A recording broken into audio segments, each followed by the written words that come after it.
From the WRAL Severe Weather Center, North Carolina's most experienced team of meteorologists.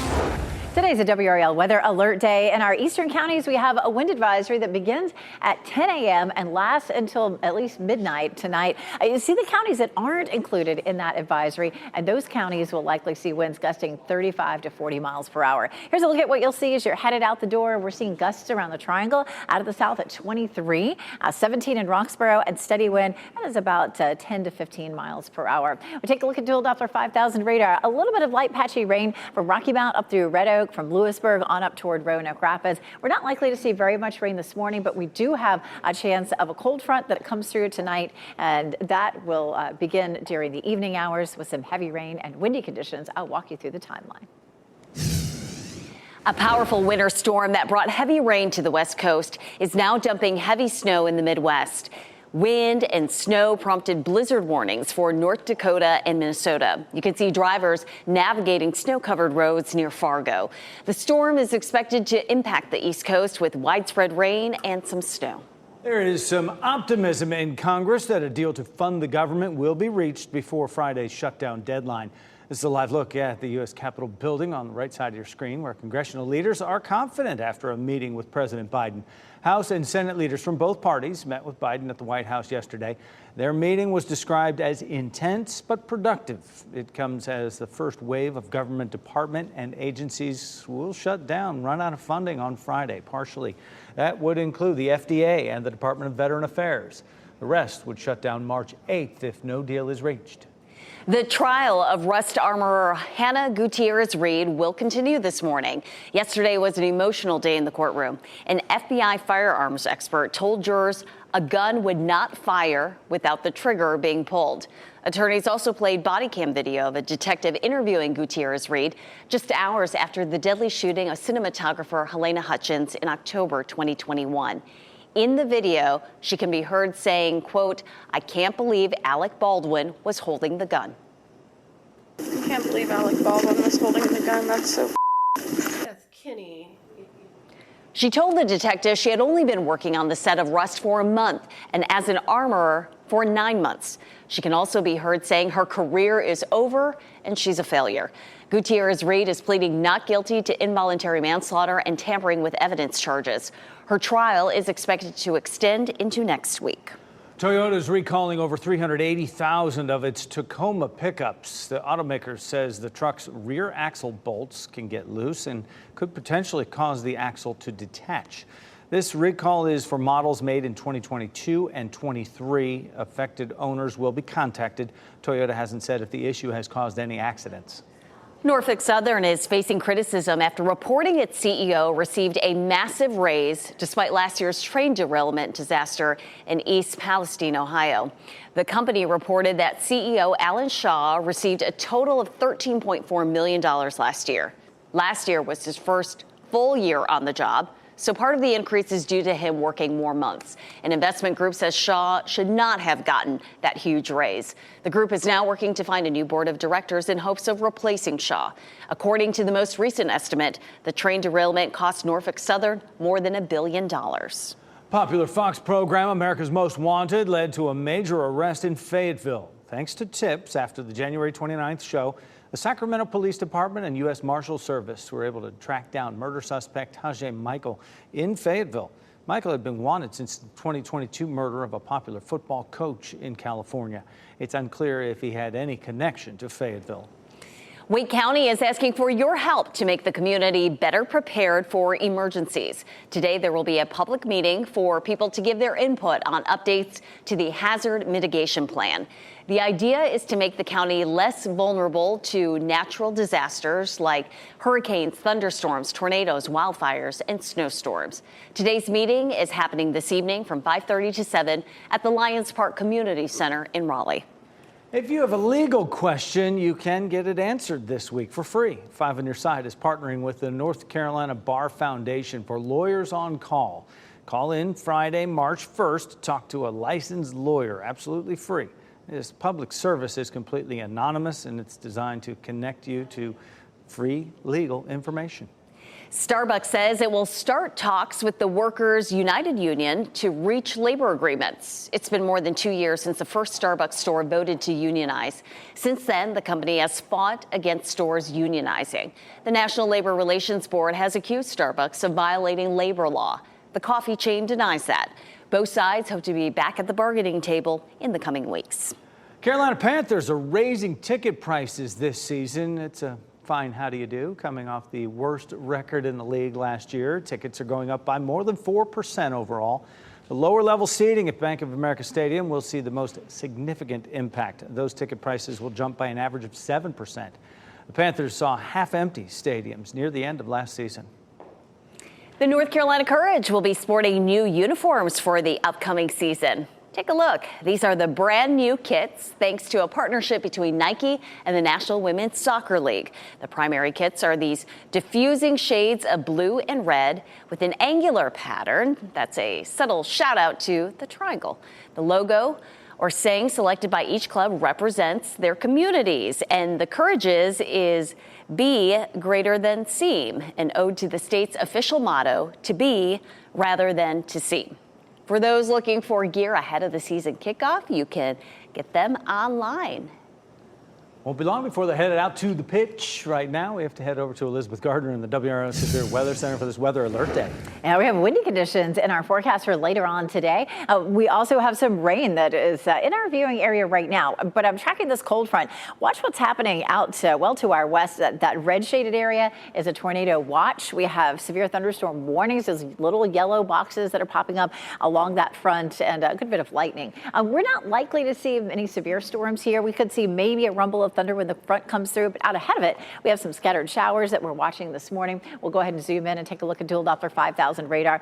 Most of that's in our northeastern counties right now, just north of Rocky Mount on through Edgecombe County, Halifax, Northampton counties, and on up into Mecklenburg County, Virginia. That will pull out of the area, and then we'll be fairly dry up until we see that line that'll come through, and that won't happen until around the time of the evening commute. But Lewisburg, Rocky Mount, northward to Roanoke Rapids, up around South Hill, Clarksville, just a little bit of patchy light rain right now. And you can see Futurecast showing that particular band lifting northward away from us by 7 a.m. And then after that, we could see a little sprinkle, a little light patchy rain. We're not seeing much of that showing up here on Futurecast again until we see the cold front getting closer to us. At 5 p.m., we're still fairly dry, but once we get to 6 o'clock, 7 o'clock, we see this line coming through. We'll see some heavy rain and some windy conditions with this.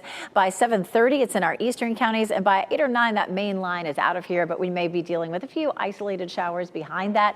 We finally start to clear just after midnight, and then cold air comes rushing in. Our weather alert day for today is for gusty winds, 40 to 45 miles per hour, mainly in our eastern counties. The advisory begins at 10 and lasts until around midnight tonight. Here's a look at the outline of that wind advisory. If you're not in the wind advisory, we're looking probably at 35 mile per hour gusts, but it could be up to 45 along the I-95 corridor. Right now, we're seeing gusts in the triangle to 23, gusts in Roxborough 18, steady wind out of the south at about 10 to 15 miles per hour. And this is a look at our wind gusts right around lunchtime, gusting to 35 in Fayetteville, 43 Rocky Mount, 41 in Goldsboro. So that's what we're looking at as we get into the afternoon and toward the evening. Right now, we're looking at some damp conditions across the region. That's a live look at Clayton. You can see the street is wet, 63 degrees. So it is very warm right now, and we will climb into the 70s this afternoon before that rain and front arrive. So right now, it's 59 in Roxborough and South Hill, 65 in Clinton, most of us in the low 60s currently, 76 this afternoon in Raleigh, 73 Durham, 79 in Fayetteville. We may have a little time to enjoy it before that line of rain comes through. Well above normal now, will be below normal as we get into Thursday and Friday, but warming up a little bit over the weekend. Again, 76 today, 50s Thursday and Friday, back into the 60s Saturday and Sunday, which is still a good bit above normal. Once we get past today, our next best chance of rain comes late Friday into Saturday. We'll take a close look at the weekend so you can plan around those showers coming up. Will do. Thanks, Elizabeth. Another television project is coming to our state. We'll tell you what we've learned about the new Amazon Prime series that will be filmed in Wilmington. And getting pulled behind a horse while on skis may seem crazy, but it's a fun pastime for people in Montana. We'll show you highlights from a ski-juring championship there next.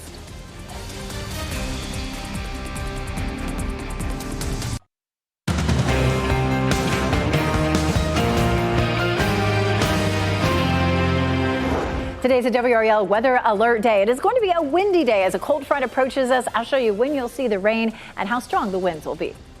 Police in Fayetteville arrest 2 people after a standoff that lasted 8 hours. What officers say led to the barricade that blocked off a neighborhood. Donald Trump celebrated another big primary win, this time in Michigan. President Biden is a winner as well, but there are some numbers in the votes that could be a concern for his re-election bid. Welcome to your Wednesday. Winds will be the big weather concern for today. We'll walk you through the impacts of the WRAL Weather Alert Day. I'm Renee Chu. And I'm Jeff Hogeniak. Great to have you along. Thanks for spending the early part of your Wednesday with us. By the time we get to the late part of Wednesday, things are going to change tremendously. Elizabeth Gardner in the WRAL Severe Weather Center with where we stand right now. Yeah, so we do have a WRAL Weather Alert Day. We have a wind advisory that kicks in at 10 o'clock this morning. We'll see gusts 35 to 45 across our area. And we're looking at a line of heavy rain and wind this evening with a cold front coming through. So we'll walk you through the timeline for that. Here's a look at where that front is right now. There is some severe weather along the north end of this, but for the most part, that stays to our north. But there could be a rumble of thunder or two as this moves through later on. We switched to dual Doppler 5000 radar. We had some light showers earlier this morning, but you can see all of that has lifted northward and mostly out of the viewing area. It's just a smidgen of it there in Northampton County and in the northern part of Mecklenburg County, Virginia. But that continues to move away from us. It's not out of the question that we would see an isolated shower at some point during the morning, but for the most part, we'll end up staying dry. We'll push it past lunchtime and start to see this cold front arriving. By 5 o'clock, it's just to our west. So if you can get home by 6 o'clock, you should avoid it. But once it starts to move in, it will be windy. We'll have some brief heavy rain and a few scattered storms. At 6 o'clock, South Hill, Durham, Raleigh, Southern Pines. At 7:30, it's Rocky Mount, Goldsboro, Fayetteville, Clinton, and then it moves out with a few lingering showers behind it. And then cold air comes spilling in once we get past midnight. So our weather alert day is for the wind. Gusty winds 40 to 45 miles per hour. The advisory starts at 10 a.m. It's for our eastern counties, and you can see where the outline of that is. The strongest winds will be along the I-95 corridor, but we'll see some gusts up to 35 in the triangle. We'll take a live look at Sanford, and it's a quiet start, but it's already becoming windy. We have steady winds out of the southwest at 16, gusting 25 to 30 right now. 63 degrees. It is very warm out there. We're looking at low to mid 60s all across the viewing area. It is going to be a warm afternoon with that strong southerly wind. Highs will climb into the mid 70s. Coming up, I'll show you how fast our temperatures will drop. Right? It is 6:02 right now, Elizabeth. Just in, a report of a vehicle fire on 40 eastbound at Jones Sausage Road in Garner. Not seeing any delays yet. Working to get some more details about that. Over on the northeast side of Raleigh, we still have that minor crash on Forestville Road at Old Watkins Road that is just north of Buffalo Road. It's a minor crash, should get cleared pretty quickly, but just look out for any flashing lights there on the scene this morning. Elsewhere around the triangle, we're looking good on our major routes. No big trouble showing up just yet on I-40 in either direction all the way through Raleigh, Durham, and Chapel Hill. With breaking news, we're following. Police in Durham are investigating a shooting that left 2 men hurt. It happened on North Elizabeth Street early this morning. And Brett Neese is there in the WRAL breaking news tracker. And Brett, those officers were there shortly after midnight to investigate. And they've been here for over 6 hours now, Jeff, as those 2 men were rushed to the hospital with serious but injuries that they are expected to recover from. And behind me, they do have a couple of forensics units that have showed up here in the last few minutes. I want to show you some video from the WRAL Breaking News Tracker, what this scene looked like shortly after this happened.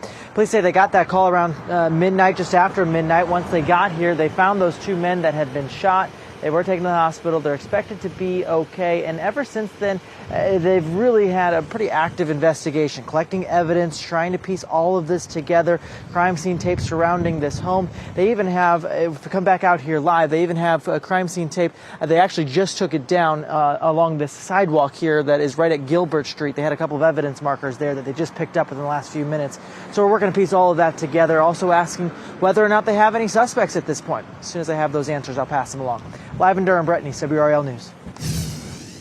More breaking news. Just hours ago, Raleigh police announced an arrest in a deadly weekend shooting on Rock Quarry Road. Just before 1:30 this morning, police announced the arrest of 29-year-old Montravius Montgomery. He's charged with murder and possession of a firearm by a felon.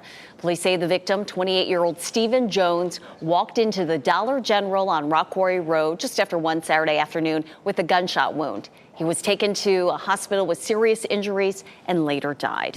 A police standoff blocked a neighborhood off for hours. It ended around 12:30 this morning. Police in Fayetteville say 2 people were arrested. Officers blocked off Previs Drive near Cumberland Road for more than 8 hours. The standoff started when a man wanted for a string of robberies barricaded himself inside a home. A woman was also inside that home. Negotiators spent hours trying to get the people to come out of the house. Police say both people were arrested and taken to Cape Fear Valley Medical Center to be evaluated.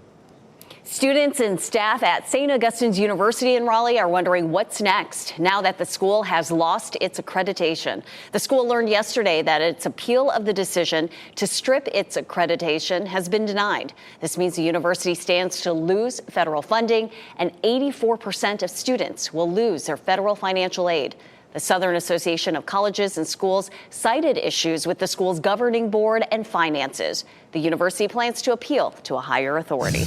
Former President Donald Trump is celebrating another big win after the Michigan primaries, while President Joe Biden's victory was met with some opposition from Arab American voters. Trump beat challenger Nikki Haley by more than 40 percentage points. The state's Republican Party chair referred to Trump as the presumptive nominee and said he also relayed that message to Haley. Meanwhile, President Biden earned just over 80% of the vote in the Democratic primary. About 13% of voters chose uncommitted on the ballot. That was part of a grassroots effort to cast protest votes over Biden's handling of the war in Gaza. Today, the way students are disciplined in Wake County schools will be under scrutiny. School leaders will be taking a look at incidents where students were restrained or secluded. WRAL's Laura Levine joins us live from Wake School's headquarters in Cary. And Laura, this comes after the school system has been sued in the past over these types of situations.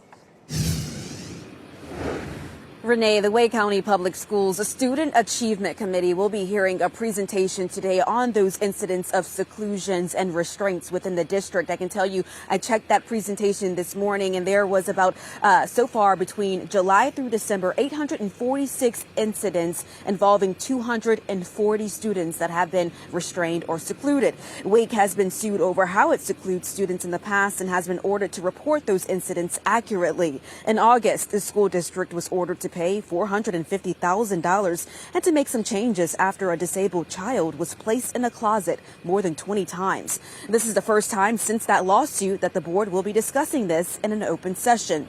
Under state law, students are allowed to be restrained or secluded to prevent injury, fighting, or property destruction, only as a last resort. Schools cannot use this measure merely as a disciplinary measure. In the past, Wake Schools has been criticized for reporting these incidents as timeouts instead.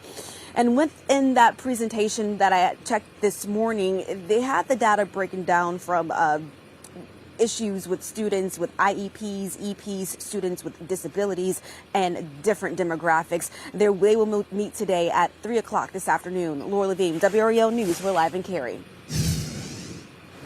And happening right now in the WRAL Live Center, Mexico's most dangerous active volcano this year, Popocatépetl, or El Popo, continues to release steam and ash that could reach Mexico City. It's also grounded nearby flights at Mexico City's international airport. About 25 million people live in radius of this volcano, but experts say there's currently no risk to the population right now, but officials are recommending that people stay away. This volcano had been dormant since its eruption in 1994 and then again in 2019.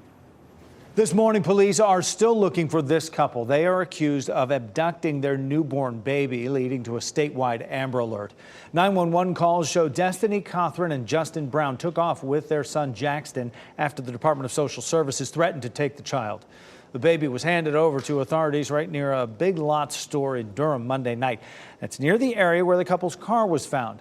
We know Brown and Cothran both have been in trouble with the law before and currently have outstanding warrants. NC State's chancellor speaks on camera about the Poe Hall investigation for the first time. His response after extensive reporting from WRAL's 5 on Your Side about people who worked or studied in the building and later developed cancer. Also coming up, several out-of-control wildfires raging in the Texas Panhandle.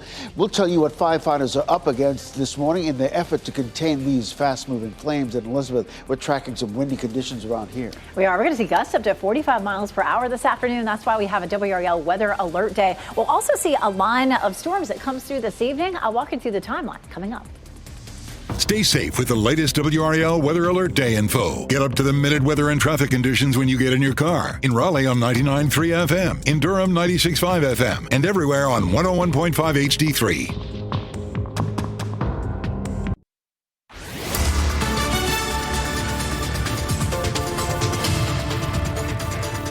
612. Following a line of thunderstorms, it's to our north and west. It will swing through here during the evening. A lot of severe storms with this up to our north. We're not likely to see severe weather, but we could see a few rumbles of thunder when it comes through. And it will be windy with this system. We had some light showers earlier this morning. Those have all lifted to the north, but you might run into some damp roads in a few places. We do have a wind advisory that goes into effect at 10 o'clock this morning for our eastern counties. This is where winds could be gusting up to 45 miles per hour. And the rest of our viewing area from the Triangle area west, we could see gusts up to around 35 miles per hour. Currently, we're gusting to almost 30 in Durham and Raleigh, 29 Rocky Mount, 18 in Goldsboro, 19 in Roxborough. Our chance of rain definitely goes up this evening as we see that line of rain and a few isolated thunderstorms. Brian?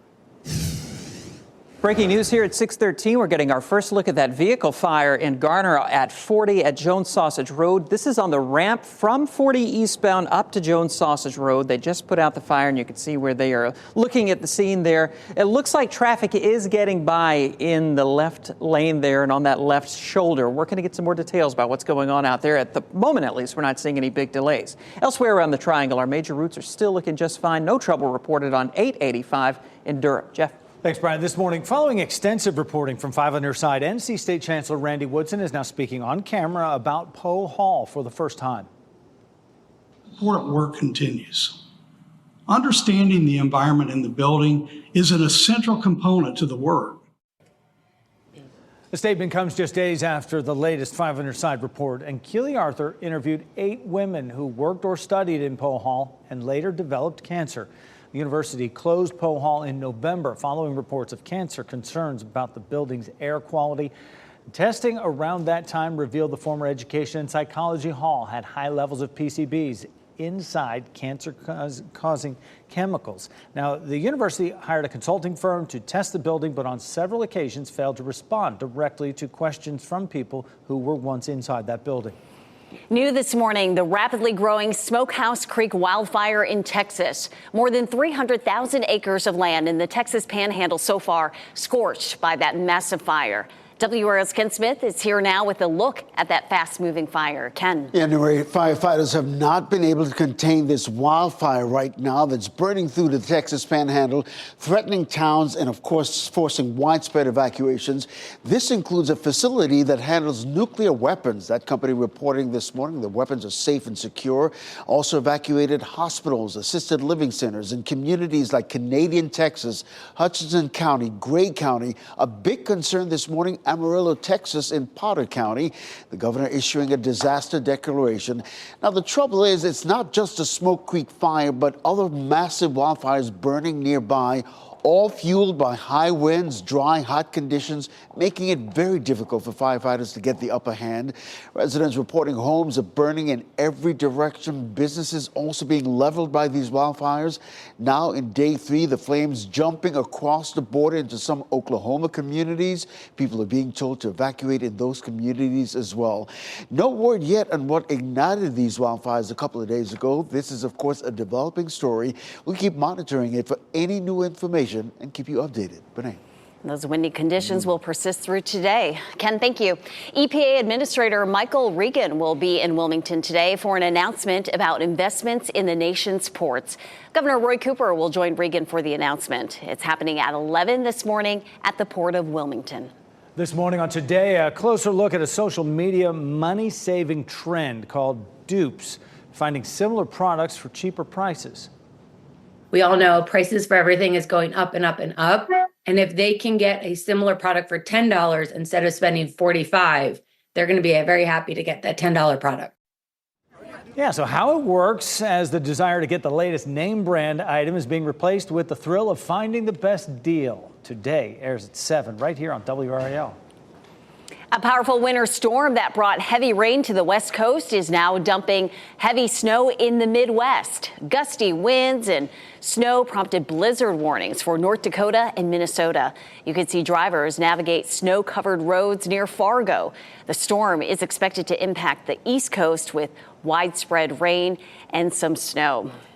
No snow for us as we're going to be in the mid-70s today, but we'll see some rain and some storms. Elizabeth Gardner in the WRAL Severe Weather Center to talk about the winds we'll feel as well. Our WRAL Weather Alert Day includes the potential for some strong winds and some rain that will arrive later on this evening. We've had some light rain this morning. The roads may be damp in a few places, but we shouldn't see a lot of rain that affects the morning commute, fortunately. Into the afternoon, we'll see winds gusting 35 to 45 miles per hour, and we'll have a line of rain that moves through with the potential for some thunderstorms. I'm going to walk you through that. Behind that front, we see cooling temperatures and decreasing clouds. And I mean, our temperatures are going to drop significantly tonight and tomorrow. Here's a look at the front, and you can see the red shaded area. That's where we have a tornado watch. And then the yellow boxes that are popping up are severe thunderstorm warnings. And so a good bit of severe weather along the northern end of this front. And it has a strong line that's getting ready to come through Nashville. All that swings through here, but we are not likely to have severe storms. However, it is going to be blustery. Our wind advisory goes into effect at 10 a.m. for our eastern counties.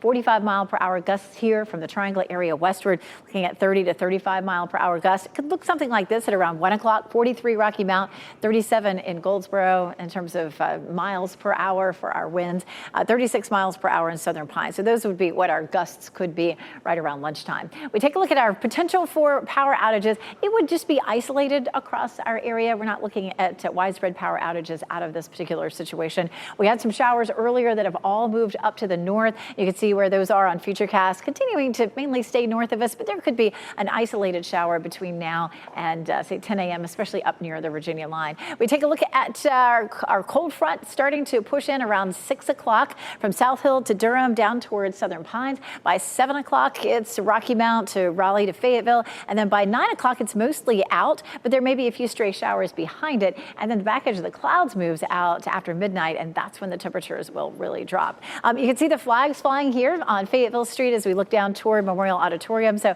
it's already breezy out there this morning. We're going to continue to see the windy conditions through the afternoon. We look ahead to our next chance of rain, and it's going to be Friday night into the first half of the day Saturday. The models are pretty consistent from yesterday to today, so feeling a little bit more confident that we'll see some showers the first half of the day Saturday. And then even on Sunday, a little lingering moisture could bring an isolated shower. But if you're looking to get outside, most likely Sunday is going to be the better option between Saturday and Sunday. However, we could see some clearing in the afternoon on Saturday as well. We take a look at our temperatures, looking at 76 for today, 54 on Thursday, 57 Friday. We're in the 60s over the weekend with that chance of showers, mainly Saturday morning, and then back to 73 on Tuesday. So it's one of those very spring-like 7-day forecasts with a little bit of something for everybody except for us snow lovers.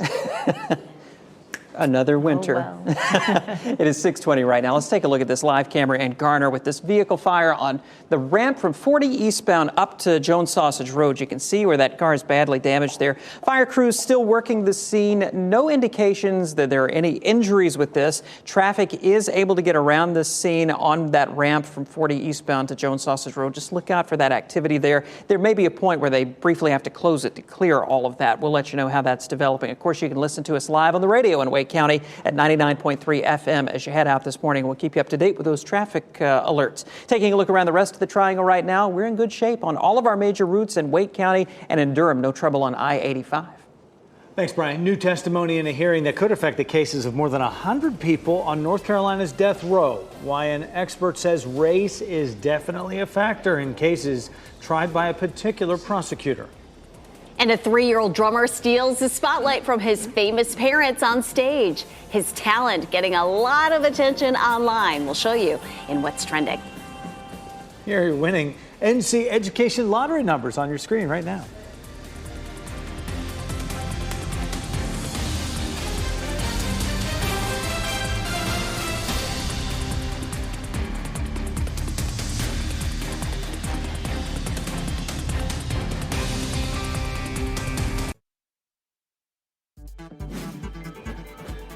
This What's Trending report, sponsored by Rug & Home. Catherine McPhee and David Foster played at the DPAC this past weekend, but their son was star of another show. This is good. Brian Schrader here now with What's Trending. Brian. Yeah, McPhee shared this video on social media yesterday of their 3-year-old son, Rennie, playing the drums at Sunday night show in Washington, D.C. She said this was his on-stage debut, but he's been wowing fans on social media for years with his drumming abilities. And those are some pretty cool videos. Oh, yeah. Ever since he could stand, apparently, he's been drumming. There have been videos on Instagram of him drumming with chopsticks in his mini drum set. At 2 years old, he got his full drum set. Like, look at him there. I mean, he clearly has inherited his parents' talent. 3. He's 3. That's an amazing performance. He's just getting started. Country music legend Randy Travis thrilled to be a part of the studio audience for yesterday's episode of The Price is Right. You can see his big smile here in the video posted to Instagram. He sat in the front row during the show cheering on the contestants. Did he get to come on down, though? Randy Travis, you're the next contestant. He didn't. But he got some behind-the-scenes photos and had a good time. Really, he started posting to Instagram just right before the show of some of the things that they were seeing there, and that was really the tip-off that he was there. He said, watch for a familiar face, maybe popping up on the show. There he was. And really cool for the audience. You know, they have a celebrity in their midst. Thanks, Brian. People who are hoping to see Adele in Las Vegas in March will need to change their plans. The singer announced on Instagram she's postponing her shows for the next 5 weekends. She says doctors told her to take a break because sickness is taking a toll on her voice. The Weekends with Adele Vegas is slated to last through June 15th. Today's National Pancake Day, and you can celebrate with a trip to this pancake house, the Eggo House of Pancakes. It's in Gatlinburg, Tennessee, taking bookings for free rentals starting today. Comes with a freezer full of flapjacks and a maple syrup fountain. You can stay there for free in March if you're lucky enough. Opportunities open up at noon today on HomeToGo.com. Today is a WRAL Weather Alert Day. We're looking at windy conditions developing this afternoon, part of the viewing area under a wind advisory. And then a line of heavy rain and potential thunderstorms comes through this evening. I'll show you the timeline coming up. I'm Brett Neese, live in the WRAL Breaking News Tracker in Durham, where police are investigating a shooting here at this home. Coming up, what we know about injuries to 2 men that were shot here. And the last major primary before Super Tuesday is in the books. We'll have a breakdown of the vote in Michigan and what it means for the candidates as the North Carolina vote is rapidly approaching.